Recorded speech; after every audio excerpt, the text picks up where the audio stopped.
আন্দোলনের সহিংসতায় সারা দেশে অন্তত ৫০ জন নিহত হবার খবর পাওয়া গেছে।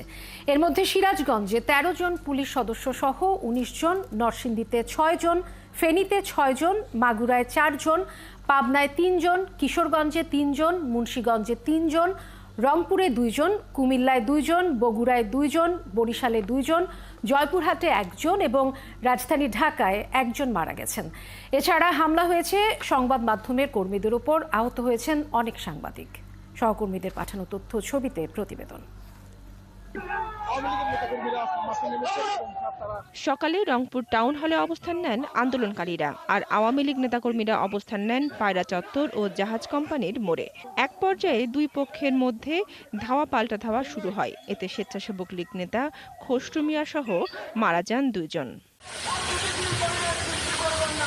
মাগুরাতেও আন্দোলনকারীদের সাথে পুলিশ ও আওয়ামী লীগের নেতাকর্মীদের ধাওয়া পাল্টা ধাওয়ার সময় গুলিবিদ্ধ হয়ে মারা গেছেন ছাত্রদল নেতা মেহেদী হাসান রাব্বি, ২ শিক্ষার্থী ফরহাদ হোসেন ও সুমন শেখ। মুন্সিগঞ্জ সুপার মার্কেট ও কৃষি ব্যাংক মোড় এলাকায় জড়ো হন আন্দোলনকারীরা। অন্যদিকে আওয়ামী লীগ ও এর অঙ্গ সংগঠনের কর্মীরা অবস্থান নেন সড়কে।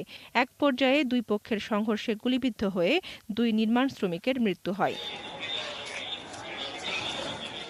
মানিকগঞ্জে ঢাকা আরিচা মহাসড়ক অবরোধের খবর সংগ্রহে গিয়ে আহত হয়েছেন ইন্ডিপেন্ডেন্ট টেলিভিশনের মানিকগঞ্জের রিপোর্টার মঞ্জুর রহমান এবং এটিএন বাংলার শহীদুল ইসলাম সুজন সহ বেশ কয়েকজন।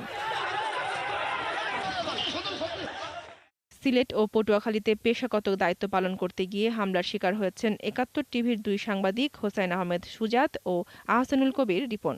আমাকে দেখছে, দেখেই বলতেছে যে ও ৭১-এর সাংবাদিক সুজাত, ওকে ধরে ফেলো।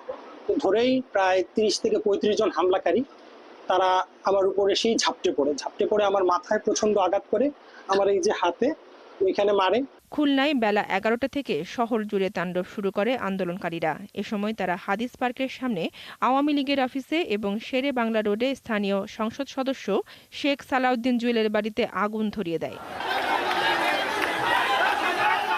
ফরিদপুর জেলা আওয়ামী লীগের কার্যালয় পুড়িয়ে দিয়েছে আন্দোলনকারীরা। এরপর তারা বেশ কয়েকটি মোটরসাইকেলে আগুন দেয়।